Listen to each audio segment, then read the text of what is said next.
नमस्कार, आप देख रहे हैं आज तक। आपके साथ मैं हूं अंजना ओम कश्यप। वक्त हल्ला बोल का है। महाराष्ट्र पर लगातार चुनावी कवरेज आप देख रहे हैं। बहस होगी, लेकिन उससे पहले लिए चलते हैं आपको झारखंड की रणभूमि में, क्योंकि आज प्रधानमंत्री नरेंद्र मोदी बोकारो के बाद पहुंचे हैं रांची, और रांची में प्रधानमंत्री एक रोड शो कर रहे हैं। देखिए, दिलचस्प यह है कि प्रधानमंत्री जेएमएम से लेकर कांग्रेस जेएमएम के गठबंधन पर जबरदस्त तरीके से हमलावर है। इससे पहले उन्होंने बोकारो में जनता को संबोधित करते हुए ये कहा कि हम पाताल से भी ढूंढ कर जिसने भ्रष्टाचार किया है, जनता का पैसा खाया है, उसको हम जेल में डालेंगे। अब प्रधानमंत्री का बोकारो के बाद रांची पहुंचना, और रांची में ये रोड शो आप देख रहे हैं, जिसमें प्रधानमंत्री नरेंद्र मोदी जो एनडीए वहां पर चुनावी मैदान में है, क्योंकि याद रखिए बीजेपी के साथ वहां पर गठबंधन इस बार आजसू का है, और आजसू 10 सीटों पर चुनावी लड़ाई लड़ रही है। वहीं एलजेपीआर को भी एक सीट दिया गया है। तो कुल मिलाकर एनडीए का एक स्वरूप आप वहां देख रहे हो, और एक इंडिया का मिनी स्वरूप देख रहे हैं, क्योंकि इंडिया गठबंधन की तरफ से आपको वहां पर जेएमएम है, कांग्रेस पार्टी चुनावी मैदान में है। लेकिन क्योंकि गठबंधन की उनकी सरकार भी चल रही है, लेकिन हेमंत सोरेन जो कि लगभग 5 से 6 महीने जेल में रहकर अब बाहर आए हैं बेल पर, उन पर पीएम हमलावर थे। प्रधानमंत्री ने इसी के साथ एक नारा जो आज बुलंद किया, एक बार फिर से बोकारो हो रांची हो, वो कह रहे हैं एक रहेंगे सेफ रहेंगे, और बीजेपी अब इस नारे पर पूरा फोकस कर रही है। अच्छा, इसी के साथ ये भी देखना दिलचस्प है कि प्रधानमंत्री यहां पर आदिवासी समुदाय को ये बार बार कह रहे हैं कि कांग्रेस पार्टी, झारखंड मुक्ति मोर्चा आदिवासियों को, उनकी एकता को टारगेट कर रही है, आदिवासियों की एकता के खिलाफ साजिश रच रही है। यही जाति के मुद्दे पर भी वो तमाम विपक्ष को घेर रहे हैं। वो संविधान और बाबा भीमराव अंबेडकर के अपमान का आरोप सीधा विपक्षी पार्टियों पर लगा रहे हैं। ये रांची की सड़कों से गुजरता हुआ प्रधानमंत्री नरेंद्र मोदी का रोड शो आपको दिख रहा है, जिसमें भारी तादाद में लोग आज पहुंचे हैं पीएम को देखने के लिए।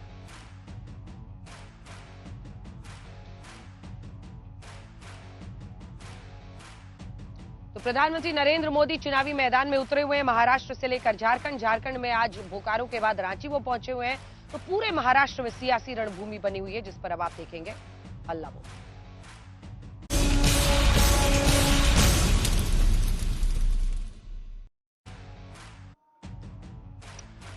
तो आज हम हल्ला बोल में चर्चा करने वाले हैं उस सियासी रणनीति पर, जिस पर तमाम सियासी पार्टियां अपनी अपनी बिसात चुनावी मैदान में बिछा रही हैं। देखिए, एक वक्त पर हरियाणा में योगी आदित्यनाथ का वो पूरा नारा चला कि बटेंगे तो कटेंगे, लेकिन प्रधानमंत्री नरेंद्र मोदी इस नारे को एक अलग स्वरूप में जनता के बीच में रख रहे हैं। वो कह रहे हैं एक रहेंगे तो सेफ रहेंगे। अब विपक्ष इस नारे को लेकर हमलावर है, हर कोई हमला कर रहा है, लेकिन हमने शो का नाम रखा है जोड़ेंगे या बांटेंगे, वोट की फसल काटेंगे। अब आरोप ये लगता है कि अगर बीजेपी कहती है कि आप हम पर ये आरोप लगाते हैं हिंदू मुस्लिम का, लेकिन जाति पर आप बांट रहे हैं, क्योंकि अलग अलग समुदायों की राजनीति, अलग अलग जो जातियां हैं उसकी राजनीति को ही उभारने के लिए या फिर से जिंदा करने के लिए कास्ट सेंसस के मुद्दे को लोकसभा चुनाव में विपक्ष ने उठाया था।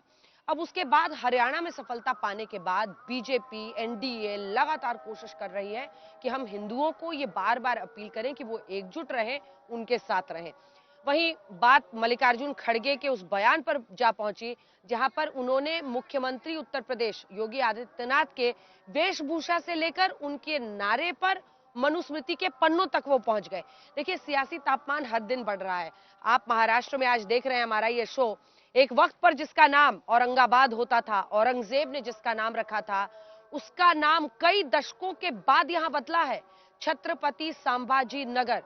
और ये पहली बार किसने कहा था, ये जानकर आपको आश्चर्य होगा, क्योंकि देखिए, शिवसेना, इस पूरे इलाके को समझिए, शिवसेना मुंबई कोंकण ठाणे के इलाके में ही पहले उसका वर्चस्व था, लेकिन 27 सीटें पहली बार यहां पर, जो पहले औरंगाबाद था, यहां पर नगर पालिका में शिवसेना जीती थी 88 में, 1988 में।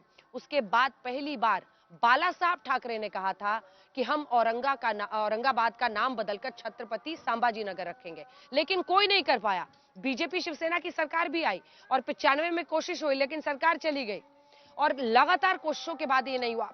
आखिरकार जाकर जुलाई 2022 में जब शिंदे की सरकार बनी, तब इसका नाम छत्रपति संभाजी नगर रखा गया। और आज यहीं से देवेंद्र फडणवीस ने ओवैसी को ललकारा कि सुनो ओवैसी, किसी का बाप भी पैदा हो जाएगा तो इसका नाम अब वापस औरंगाबाद नहीं होगा। तो इस पॉलिटिक्स को समझिए यानी हिंदुओं को एक तरफ करने की पॉलिटिक्स बीजेपी की है, विपक्ष की अपनी पॉलिटिक्स है। इस आसपास के इलाके में ओवैसी अपनी पॉलिटिक्स करते हैं। सबसे पहले आपको अपनी ये रिपोर्ट दिखा देते हैं, क्योंकि ये मुद्दा बहुत दिलचस्प है। कई खास मेहमान भी हमारे साथ जुड़ेंगे, लेकिन इस रिपोर्ट को जल्दी से देख लीजिए।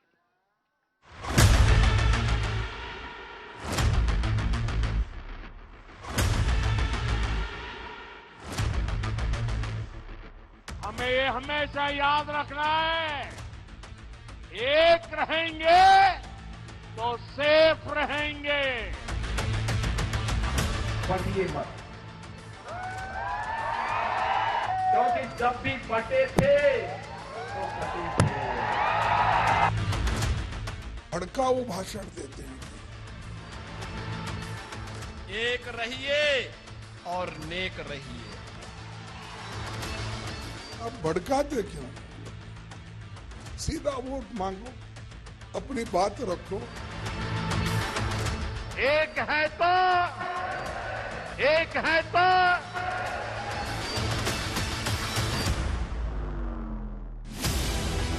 सीएम योगी और पीएम मोदी के इन्हीं बयानों के इर्द गिर्द घूम रही है चुनावी सियासत।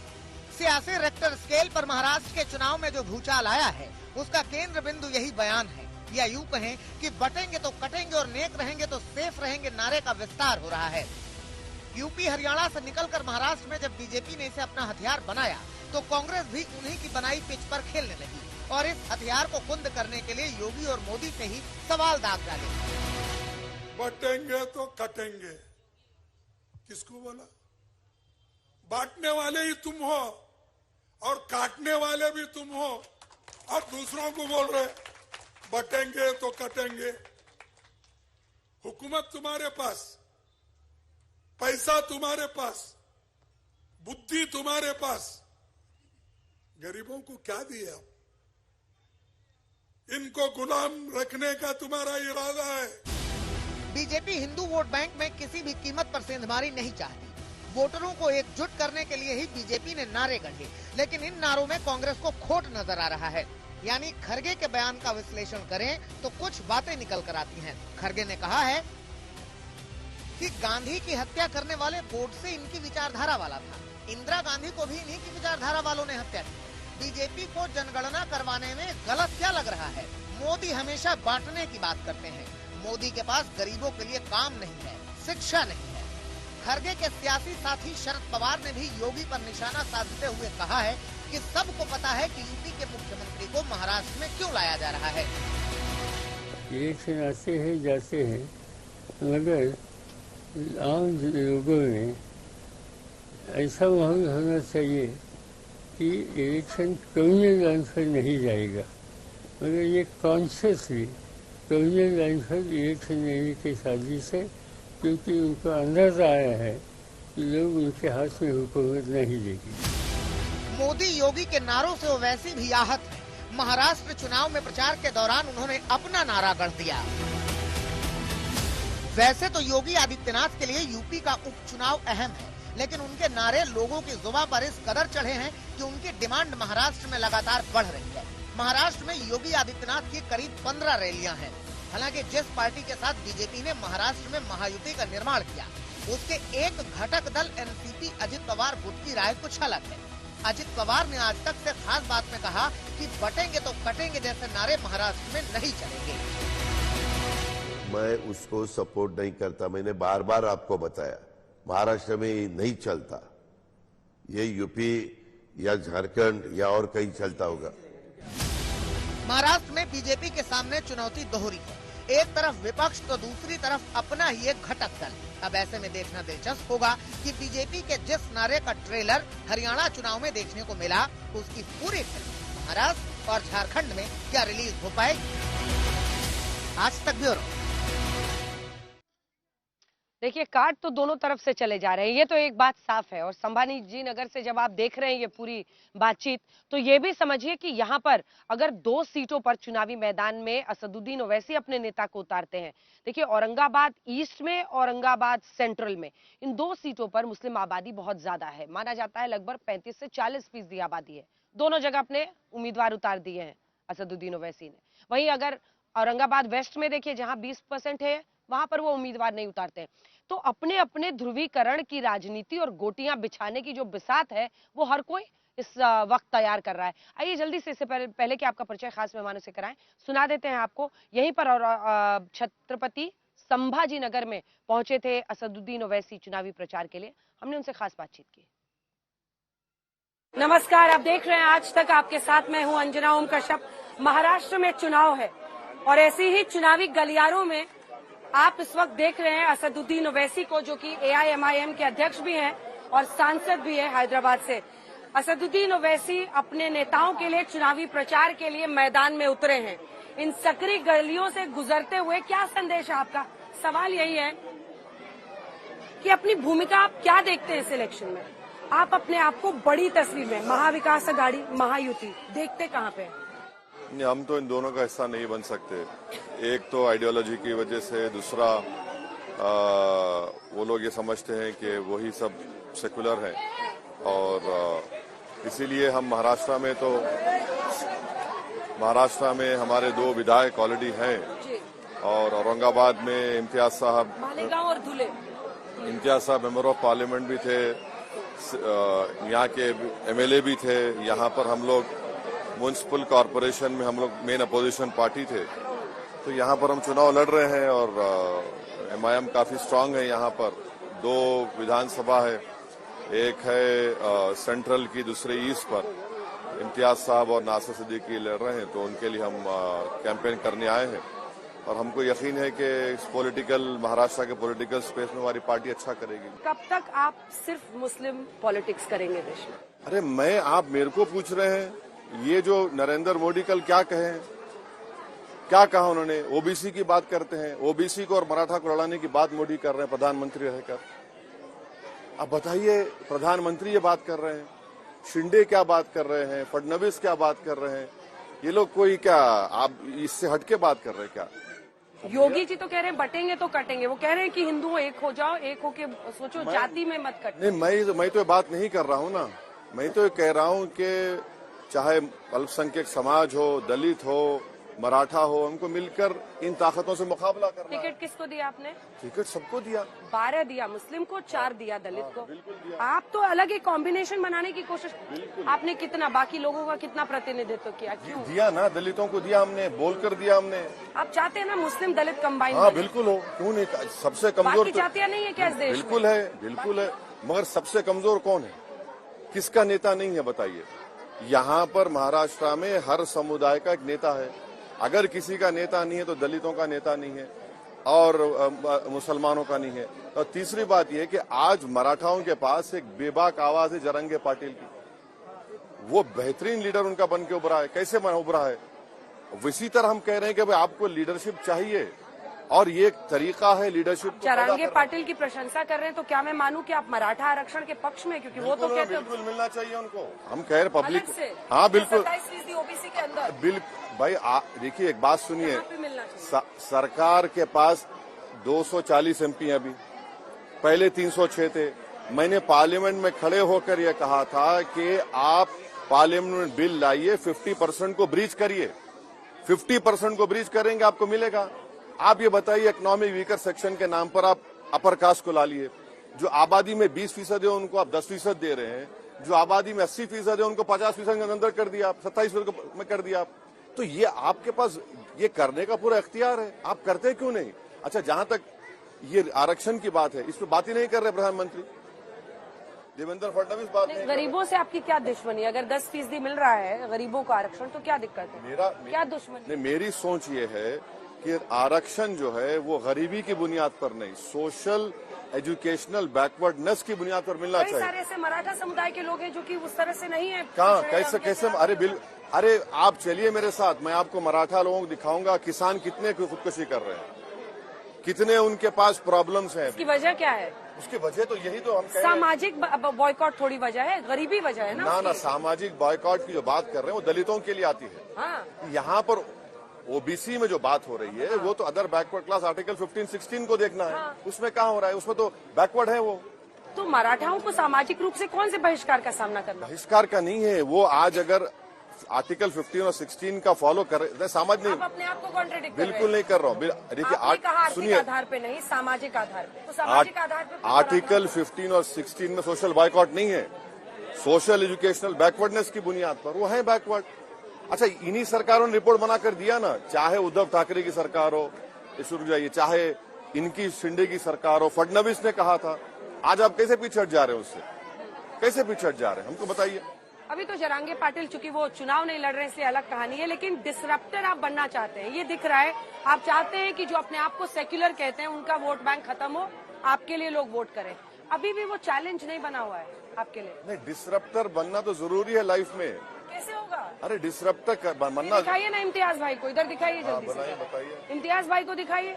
इम्तियाज भाई पिछले चुनाव में हार गए, अब आपने इनको विधायकी के लिए उतारा है। हाँ, पहले विधायक थे वो, पहले विधायक थे। अकेले लड़के 3.5 लाख वोट लिया हूँ मैंने। हाँ, अकेले लड़के, वो तो ठीक है, लेकिन कैसे इस बार कैसे होगा? मतलब आप चुन के कब तक ये मुस्लिम बहुल इलाका है, 40% मुस्लिम है, इम्तियाज जलील को खड़ा कर दो, ये इलाका ऐसा है 40% मुस्लिम है, इसको खड़ा, ये डिसरप्टर नहीं हुआ ना सर? जब आप बीजेपी एक मुसलमान टिकट नहीं देती है, शिंदे का देख लीजिए परफॉर्मेंस, तो बाकी पार्टियां कौन सी दे रही हैं? 115 मिला था 14 में, 19 आते आते 78 हो गया।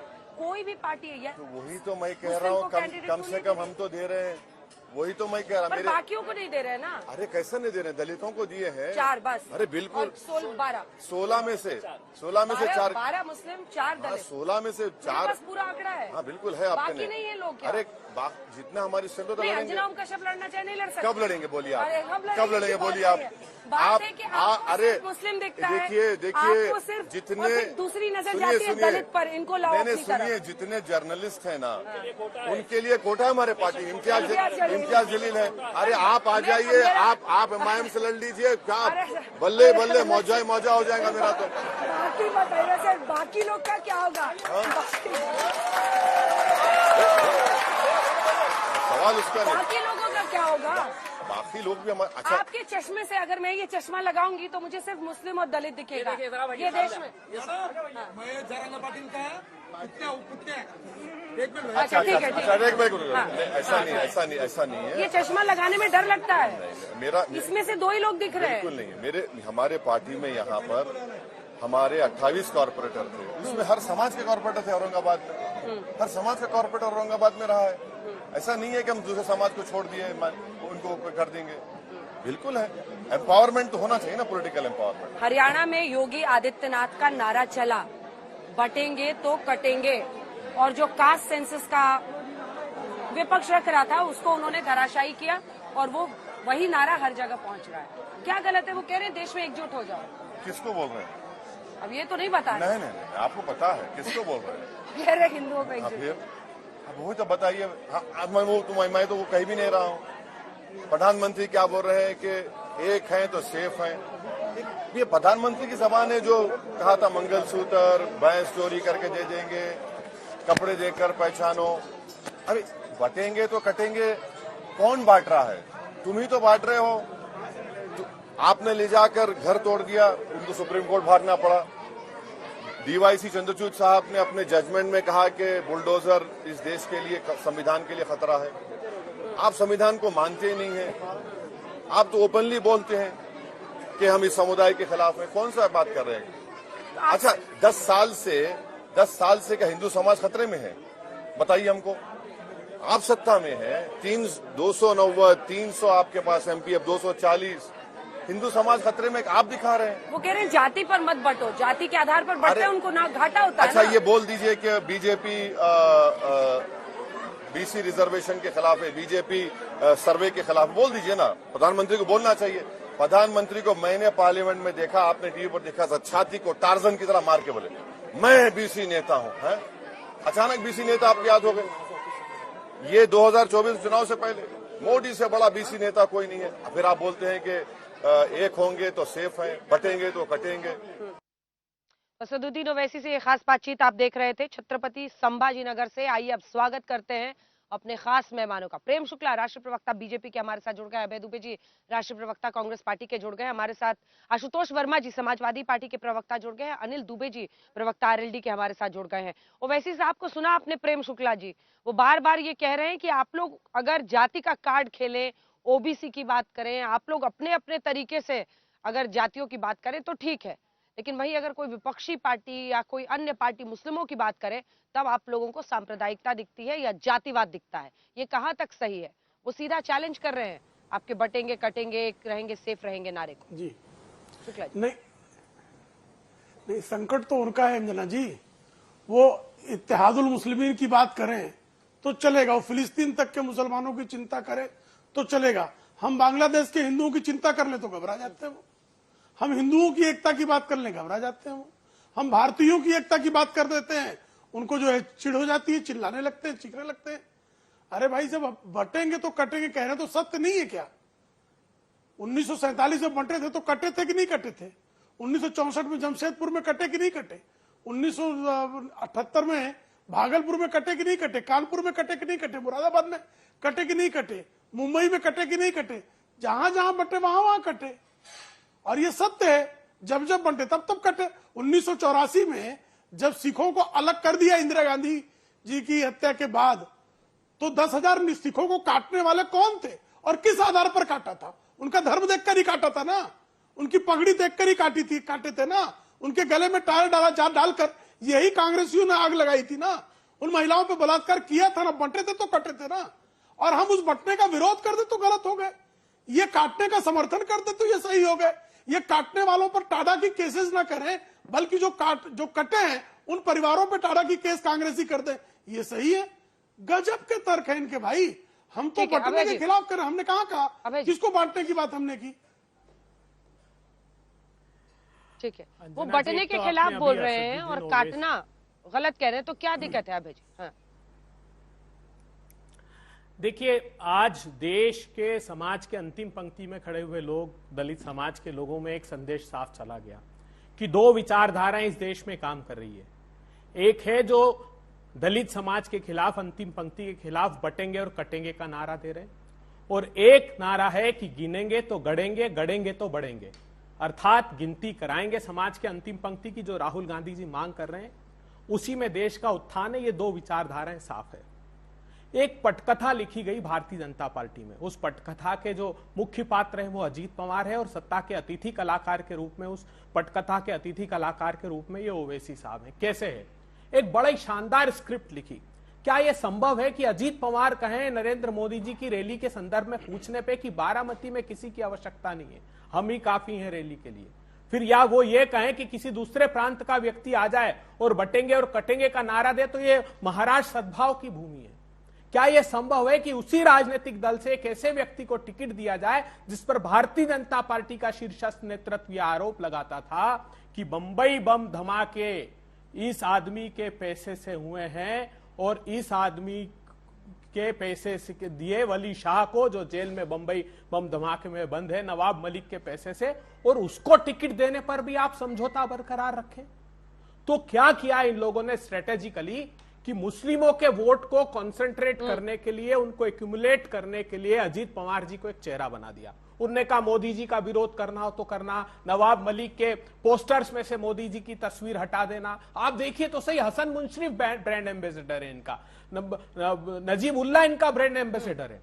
उधर शिंदे साहब को कह दिया कि साहब वो मदरसे के शिक्षकों की 6,000 से 16,000, 8,000 से 18,000 कर देना। किए क्या किसी हिंदू शिक्षकों की, टीचरों की? उनको तो संविदा पर रखकर बाहर निकालने की बात करते हैं। 1,000 करोड़ रुपए का प्रोविजन कर देना मौलाना आजाद मुस्लिम बोर्ड के प्रगति के लिए। क्यों साहब? ये बहुत बड़ा खेल खेल रहे हैं, और ये सब खेल खेला जा रहा है इस बिना पर, ये जो नारे दिए जा रहे हैं कि जो सुप्रीम कोर्ट में एफिडेविट फाइल कर दिया मोदी जी ने, और ये कह दिया कि हम कास्ट सेंसस नहीं कराना चाहते, और जो राज्य करा रहे हैं जातिगत सर्वेक्षण, हम उसके भी खिलाफ हैं, ये उस शपथ पत्र में कहा। साथ में ये कहा, उद्धव ठाकरे जी ने वो याचिका लगाई थी और कहा था हमें 2011 के कास्ट सेंसस के, 1 मिनट, कास्ट सेंसस के डेटा दे दीजिए। उसमें इनकार कर दिया। उन्होंने कहा कि हाँ, वो 130 करोड़ लोगों का डेटा रजिस्ट्रार सेंसस को हमने दिया था। नीति आयोग के उपाध्यक्ष अनविन पनागरिया की कमेटी बनाई थी, न तो उसका एक मेंबर बनाया, ना कभी उसकी मीटिंग की, और वो डेटा भी मोदी जी ने छुपा लिए। तो ये इस देश के अंतिम पंक्ति में खड़े हुए लोगों के साथ बहुत तीन सवाल है प्रेम शुक्ला जी, ठीक है, आप ही का सवाल ले जा रही हूं, उसके बाद आशुतोष जी फौरन आपके पास। आखिरी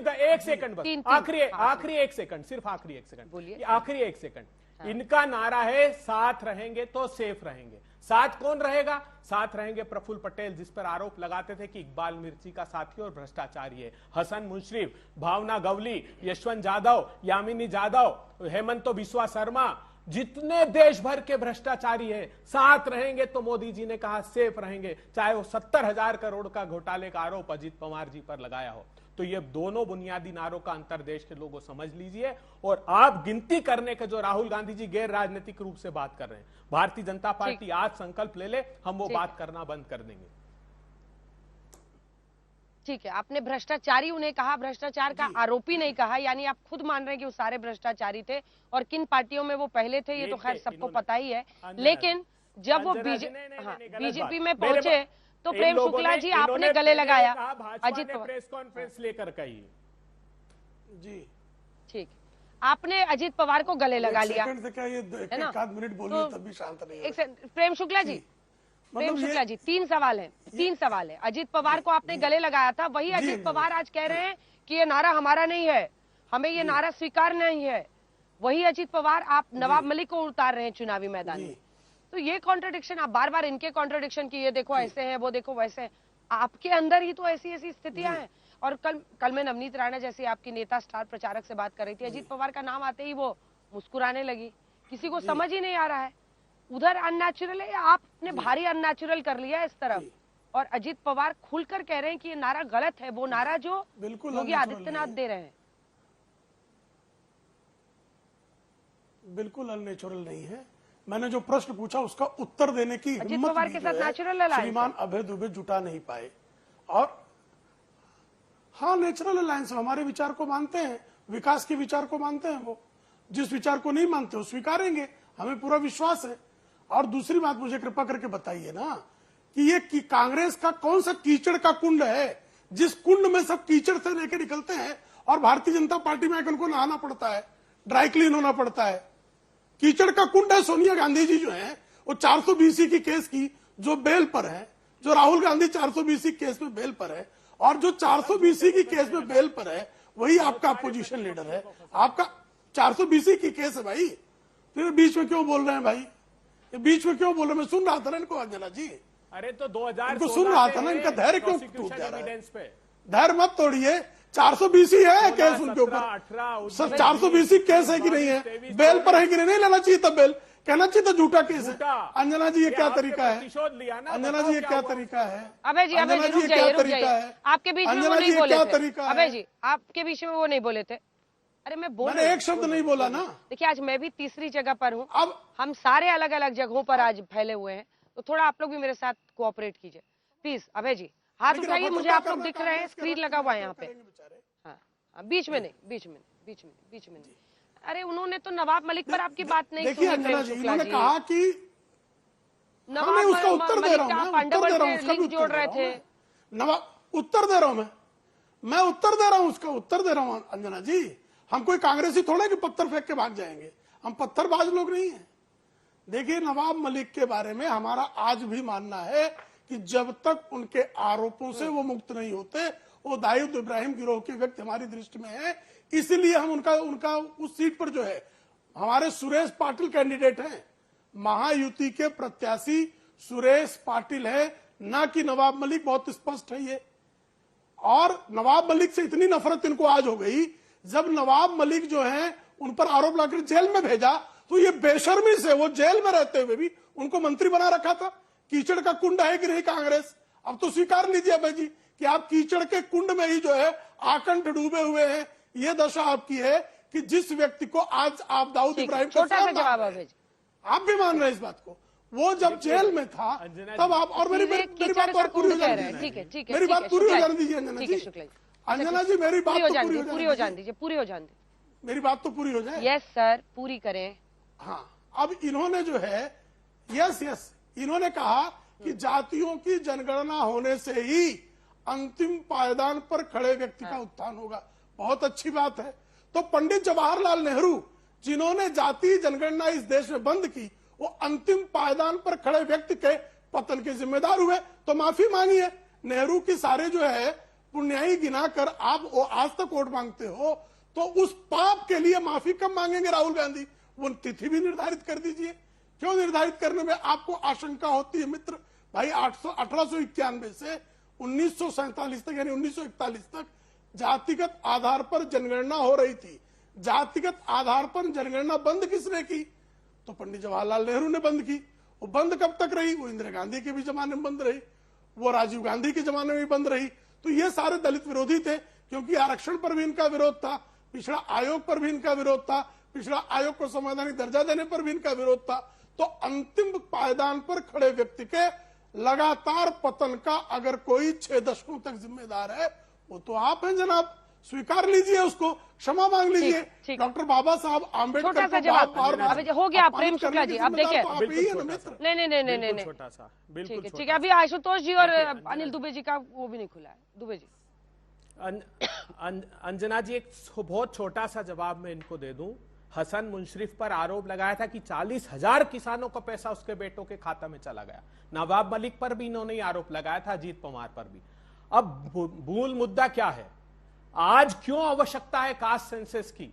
क्योंकि संविधान पर आक्रमण करने पर भारतीय जनता पार्टी की सरकार आमादा है। लेटरल एंट्री के माध्यम से आप उनके रिजर्वेशन पर अटैक कर रहे हैं। पीएसयूज के डिसइन्वेस्टमेंट में 10 लाख नौकरियां हैं वहां, उन पर वार हो रहा है। तब राहुल गांधी जी इस बात के लिए चिंतित है। और हमारी 2011 के सेंसस का डेटा वो क्यों नहीं जारी करते प्रधानमंत्री जी? 10 साल हो गए, जातिगत जनगणना कराई थी ना, सभी राजनीतिक दल सहमत थे। आप नहीं थे उस समय केंद्र की सत्ता में, लेकिन सारे राजनीतिक दल सहमत थे। और 130 करोड़ लोगों का डेटा बाकायदा एक्सेल शीट, हजारों एक्सेल शीट में सबमिट किया है। ये सुप्रीम कोर्ट में आपने खुद ने एफिडेविट दिया प्रधानमंत्री जी। अब जिस दिन बिहार के मेहमानों को दिखाइए जरा, बाकियों की भी बारी है जरा, क्योंकि ये बंद कर दीजिए। सुनिए ना आप लोग, सर एक आप दोनों से मेरा निवेदन है, तर्क और दलील दीजिए, लेकिन जो आज की बात है उस पर भी थोड़ा जवाब दीजिए। वरना अगर कल का भी मैं डिबेट उठा के सुनूं ना, तो आप दोनों की यही बात रही होगी। एक ही बात रोज रोज रिपीट पे मत बोलिए। आज जो मुद्दा है उस पर भी थोड़ा सा बोलिए। वापस आते हुए मैं आप दोनों के पास आऊंगी। आशुतोष जी, आपके पास आते हुए, आशुतोष जी, अगर योगी आदित्यनाथ के वेशभूषा तक जाते हैं, अगर मल्लिकार्जुन खड़गे कहते हैं कि साधु संत का कपड़ा पहनकर वो ऐसी बोली बोल रहे हैं, क्या ये बोलना ठीक है? क्योंकि देखिए हर कोई अलग अलग मतलब उनका काम अलग हो सकता है। आप कोई और नौकरी कर सकते हैं, कोई कुछ और नौकरी कर सकता है, कोई साधु संत। और इससे पहले भी साधु संतों वाली बोली बोलने पर जब मठाधीश बोला था अखिलेश बाबू ने, तो बहुत सारे साधु संतों ने विरोध किया था। आशुतोष अंजना जी, एक आपत्ति है मेरी। पहले तो आप अखिलेश बाबू बोलना बंद करिए, क्योंकि वो हमारी पार्टी के राष्ट्रीय अध्यक्ष हैं। और मुझे लगता है कि बाबू बोल के ठीक है, अगर आपको बुरा लगा है कहीं न कहीं निष्पक्षता नहीं कर रहे हैं। ठीक है, अगर ये अच्छी बात है तो आप योगी बाबू भी बोलिए, मैं आपकी बात को सम्मान करते हुए, मैंने योगी बाबू हजारों बार बोला है, लेकिन लेकिन क्या होता है कि अगर अपने नेता की बात होती है तो ज्यादा दर्द होता है। तो मैं इसको बदल देती हूँ, मैं बदल देती हूँ। कई बार बोलने में ऐसा हम लोग बोलते हैं बिना सोचे हुए, आपको ध्यान रहता है तो हम बोल देते हैं अखिलेश यादव। बोलिए। जी हाँ, बहुत अच्छा है। अखिलेश यादव जी बहुत अच्छा वर्ड है और बहुत अच्छा नाम है। देखिए बात यह है कि कपड़ों से, ये बात बिल्कुल सही है, कपड़ों पहनने से अगर कोई संत हो जाए तो उसके साथ उसके बाद उसकी वाणी, उसके शब्द, उसके विचार भी उस तरीके से होनी चाहिए। लेकिन क्या आपको लग रहा है कि योगी आदित्यनाथ ने जो वो काम कर रहे हैं, जो भाषा ले रहे हैं, क्या वो संत की भाषा है या वो मुख्यमंत्री की भाषा है? एक मुख्यमंत्री जब बनता है तो इस पूरे प्रदेश के बारे में सोचता है, प्रदेश की जो हमारे उत्तर प्रदेश की 30 करोड़ जनता है उसके बारे में सोचेगा। लेकिन यहाँ की स्थिति क्या है? कटेंगे और बटेंगे जैसे नारे दिए जा रहे हैं, जो एक तरीके से सबसे निगेटिव नारा रहा है आज तक की राजनीति का। यहाँ पे एक मुख्यमंत्री 80 और 20 की बात करता है, यहाँ पे एक मुख्यमंत्री अब्बा जान की बात करता है। मुझे लगता है कि भारतीय जनता पार्टी ने या तो अपने वहां ट्रेनिंग देना छोड़ दी है या राजनीति बतानी छोड़ दी है। जिस प्रकार से वो भाषा व्यक्त हैं, वो कहीं से संत की भाषा नहीं है, कहीं से एक सार्वजनिक पद पे बैठे हुए एक सम्मानीय पद की भाषा नहीं हो सकती। मुझे लगता है इस पे ध्यान देना चाहिए। और बार बार जो शब्द बोलते हैं बटेंगे न कटेंगे, वो हमको लगता है कि वो हमको बता रहे हैं, और हमारा विजन बहुत साफ है। पीडीए न बटेगा और न कटेगा, क्योंकि जब हम बटे थे तभी ये 13 पॉइंट रोस्टर जैसी नियमावली लेके आए थे। जब हम बटे थे तभी ये लैटरल एंट्री जैसी कॉन्सेप्ट लेके आए थे। जब हम बटे थे तभी 69,000 भर्तियों के आरक्षण में खिलवाड़ हुआ। जब हम बटे हैं तभी नॉट फाउंड सुटेबल जैसी कैटेगरी लेके आए, और बटे हैं तभी 2 साल में, पिछले 2 साल में 1,56,000 लोगों के घर बुलडोज किए गए हैं, जिसकी सुप्रीम कोर्ट ने निंदा और जिस पे फटकार लगाई है। हम बटे हैं तभी अल्ताफ, सत्येंद्र कुमार, अमन गौतम और मट्टू बिंद जैसे लोगों की कस्टोडियल डेथ हो रही है। अब तो संदेश हमको साफ साफ मिला है कि ना हम बटेंगे ना कटेंगे, और जोड़ेंगे और आगे भी बढ़ेंगे। मुझे लगता है कि इस पे ध्यान रखना चाहिए। उत्तर प्रदेश की जनता ने कभी भी भारतीय जनता पार्टी की नकारात्मक और सांप्रदायिक ताकतों को साथ नहीं दिया है। जिस प्रकार से 2024 में हमने इनको खदेड़ के बाहर किया है, उसी प्रकार से 2027 में और आगे आने उपचुनाव में भी इनको इस नारे का पूरा जवाब उत्तर प्रदेश की प्यारी जनता देगी। ठीक है अनिल जी, जो मजबूरी अजित पवार की है वैसी ही मजबूरी आपकी उत्तर प्रदेश में है। 9 सीटों पर उपचुनाव में 1 सीट पर आप लोग भी लड़ रहे हैं। उनको भी मुस्लिम वोट चाहिए, जो कि पारंपरिक रूप से उनके साथ रहे हैं कई सीटों पर। पूरा अगर हम पश्चिमी महाराष्ट्र का हिस्सा देखें, अजित पवार के लिए सबसे ज्यादा सीटें महाराष्ट्र की 70 सीटें वहीं से आती हैं। उसके बाद मराठवाड़ा, जहां पे मैं मौजूद हूं, यहाँ पर से 62 सीटें हैं, 46 सीटें हैं, माफ कीजिएगा, 62 सीटें विदर्भा की हैं। तो मेरा प्रश्न आपसे ये कि मुस्लिम वोट आपको भी चाहिए, ऐसे में आपके लिए क्या ये सूट करता है ये सब नारा जो है, जिसमें पीएम कह रहे हैं एक रहेंगे सिर्फ रहेंगे, बटेंगे तो कटेंगे, ये जो नारे हो रहे हैं, ये आपके लिए ठीक है? आप लोग समर्थन में हैं या आपको लगता है कि इससे बचना चाहिए? अजित पवार तो खुल के कह रहे हैं। नहीं अंजना जी, ये नारा ये उनका अपना नारा है। हम तो हमेशा जोड़ने की बात करते हैं। हमारे नेता ने तो पूरे पश्चिमी उत्तर प्रदेश में भाईचारा सम्मेलन किया और अभी भी जारी है। पश्चिमी उत्तर प्रदेश के 1600 गांव में वो गए, भाईचारा सम्मेलन के उन्होंने कराया। तो पश्चिमी उत्तर प्रदेश में तो सबको मिलाकर चलने की बात राष्ट्रीय लोकदल करता है। सबको लेकर के चलने के लिए हम लोगों ने अभियान छेड़ रखा है, और वहां पर जो भी किसान जातियां हैं वो सारी संगठित हैं। किसान में सारे लोग आते हैं। हमारे लिए तो चाहे वो हिंदू हो, मुस्लिम हो, ईसाई हो, सिख हो, सबकी समस्या तो रोटी, महंगाई, कपड़ा और दवाई है। तो हम तो उस पर काम कर रहे हैं कि सबको रोजगार मिले, हम उस पर काम कर रहे हैं। ये जो इनको जो सूट करता है, भाई उन्होंने कह दिया कि एक है, सेफ है, तो हम लोग तो चाहते हैं कि पूरा देश एक रहे, पूरे देश के लोग एक संगठित रहे। अगर ये नारा बांग्लादेश में दिया गया, बांग्लादेश के परिप्रेक्ष्य में, तो हम उसके साथ हैं। लेकिन उत्तर प्रदेश में तो हम सबको लेकर के चलना चाहते हैं। हम भाईचारे को, हम समरसता अभियान को चला रहे हैं, और उसी पर हमारा फोकस है, और उसी को लेकर के हम जनता के बीच में हैं।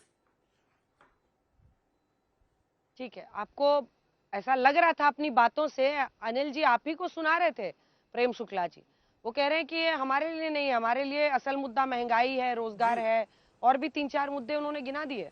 प्रेम शुक्ला जी निश्चित तौर पर हम और एक ही बात कर रहे हैं। आदरणीय योगी आदित्यनाथ जी का पहला वाक्य है बटेंगे तो कटेंगे, दूसरा वाक्य एक है तो नेक है। तो एक रहने पर पता नहीं क्यों कांग्रेस और सपा को अत्यंत पीड़ा है। नेक क्यों नहीं बनना चाहते भाई?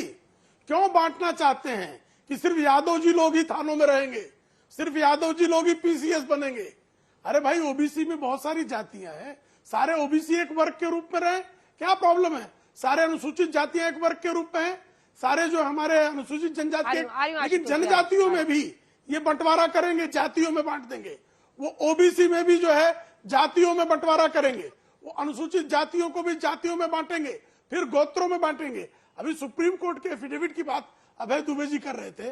सुप्रीम कोर्ट में जो सरकार का एफिडेविट है, जो 2011 की जनगणना है, उस 2011 की जनगणना के अनुसार जातियां, उपजातियां और गोत्र मिला के 46 लाख से अधिक जातियां, उपजातियां और गोत्र जो है वो पाए गए कांग्रेस की जनगणना में है।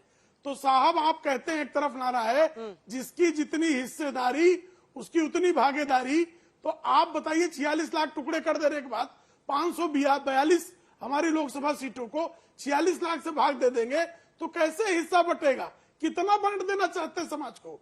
ये तो गोत्रों में बांटने पे आमादा है। जो जनेऊ पर जो है कोर्ट पे जनेऊ पहनने के बाद जो पारसी के घर में इसके बाद गोत्र के ब्राह्मण जो जन्मे हैं वो पता नहीं कितने गोत्रों में बांट देना चाहते हैं। ठीक है, एक बार जल्दी से जवाब ले लेते हैं। आशुतोष जी देखिए, बड़ा सवाल ये है ना कि आप कह रहे हैं कि वो बांटने की राजनीति कर रहे हैं, लेकिन अखिलेश यादव जी भी क्या कहते हैं? वो कहते हैं पीडीए फॉर्मूला दे रहे हैं। जनता का फॉर्मूला कैसे हो सकता है सर? महंगाई, बेरोजगारी जैसे मुद्दे हर किसी के लिए परेशानी है ना। खाली आप पिछड़े और दलितों और अल्पसंख्यकों की आवाज कैसे बन सकते हैं? बाकी लोग की आवाज नहीं बनेंगे। अखिलेश जी, आप कैसे जाति का फॉर्मूला दे सकते हैं? बिल्कुल, देखिए अंजना जी, देखिए पहले तो बात है कि बांट कौन रहा है। इस देश में भारत की आजादी के बाद एक व्यक्ति जो प्रधानमंत्री बने हैं, उन्होंने पहली बार अपनी जाति बताई है। कौन भारत का ऐसा प्रधानमंत्री बना है या सर्वोच्च पद पर रहा है जिसने अपने खुल के जाति बताई है? नरेंद्र मोदी जी ने बनाया है। कौन ऐसा प्रधानमंत्री रहा है जिसने 29 पिछड़ी जातियों के मंत्रियों अपनी कैबिनेट बनाया है, जातिवाद बचाया है? प्रधानमंत्री मोदी ने। कौन बार बार चिल्लाता है कि मैंने एक दलित को राष्ट्रपति बना दिया है? प्रधानमंत्री मोदी ने बांटा। कौन बताता है कि मैंने आदिवासी को राष्ट्रपति बनाया? ये प्रधानमंत्री मोदी ने बांटा। तो बांटने की बात ही तो ये करते हैं। अरे आप बांटने की बात करते हो।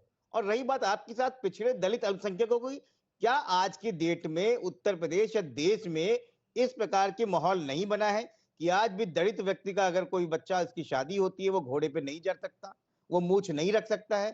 क्या यहाँ पर जिस प्रकार से सामंतवादी विचारधारा उत्तर प्रदेश में नहीं है या देश में नहीं है, अगर खत्म हो गई हो तो हम बात नहीं करेंगे।